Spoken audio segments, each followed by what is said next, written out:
Évangile de Jésus-Christ selon saint Matthieu chapitre 6. Comment donner aux pauvres? Faites attention. Quand vous accomplissez ce que Dieu demande, ne le faites pas pour vous faire remarquer. Sinon, vous n'aurez pas de récompense de votre Père qui est dans les cieux. Quand tu donnes aux pauvres, ne cherche pas à te faire applaudir. Les hypocrites aiment le faire dans les lieux de prière ou dans la rue, juste pour qu'on les admire. Je vous le dis, ils ont déjà reçu leur récompense. Toi, quand tu donnes, fais-le discrètement. Que ta main gauche ignore ce que fait ta main droite. Ainsi ton don restera secret. Et ton Père, qui voit ce qui est fait en secret, te récompensera. Comment prier? Quand vous priez, ne faites pas comme les hypocrites.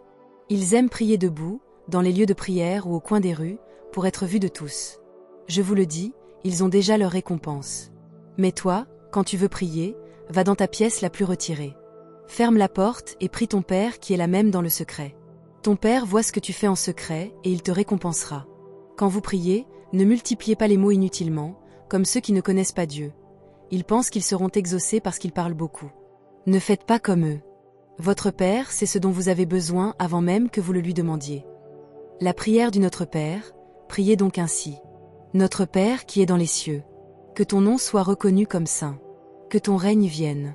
Que ta volonté soit faite sur la terre comme au ciel. Donne-nous aujourd'hui notre pain quotidien. Pardonne-nous nos offenses, comme nous pardonnons aussi à ceux qui nous ont offensés. Et ne nous laisse pas entrer en tentation, mais délivre-nous du mal. Pardonnez aux autres. En effet, si vous pardonnez aux autres leurs fautes, votre Père céleste vous pardonnera aussi. Mais si vous ne pardonnez pas aux autres, votre Père non plus ne vous pardonnera pas vos fautes. Comment jeûner? Quand vous jeûnez, ne prenez pas un air triste comme les hypocrites. Ils changent de visage pour montrer aux autres qu'ils jeûnent. Je vous le dis, ils ont déjà leur récompense. Mais toi, quand tu jeûnes, lave ton visage et parfume ta tête. Ainsi tu ne montreras pas aux autres que tu jeûnes. Ton Père, qui est là dans le secret, le verra. Et il te récompensera. Les vraies richesses. Ne vous entassez pas des richesses sur la terre, là où les insectes et la rouille détruisent tout, où les voleurs percent les murs et volent. Cherchez plutôt des trésors auprès de Dieu. Là, ni les insectes ni la rouille ne détruisent, et aucun voleur n'entre pour voler. Oui, là où est ton trésor, là aussi sera ton cœur. Vivre dans la lumière. Les yeux sont la lampe du corps. Si tes yeux sont en bonne santé, ton corps tout entier sera dans la lumière. Mais si tes yeux sont mauvais, tout ton corps sera dans l'obscurité. Et si la lumière en toi est en fait ténèbres, quelle obscurité ce sera? Choisir entre Dieu et l'argent. Personne ne peut servir de maître. Soit il détestera l'un et aimera l'autre, soit il sera fidèle à l'un et méprisera l'autre. Vous ne pouvez pas servir à la fois Dieu et l'argent.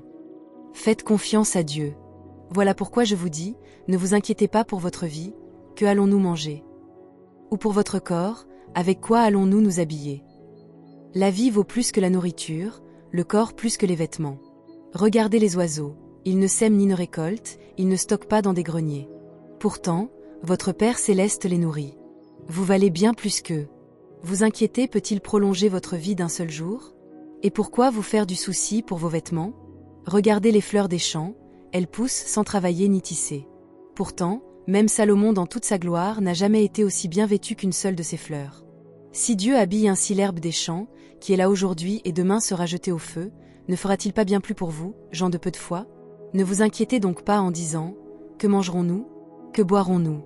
Avec quoi nous habillerons-nous » Ce sont ceux qui ne connaissent pas Dieu qui s'obsèdent pour tout ça. Votre Père céleste sait que vous en avez besoin. Cherchez d'abord le royaume de Dieu et ce qu'il demande. Tout le reste vous sera donné en plus. Ne vous faites donc pas de soucis pour demain. Demain se souciera de lui-même. À chaque jour suffit sa peine.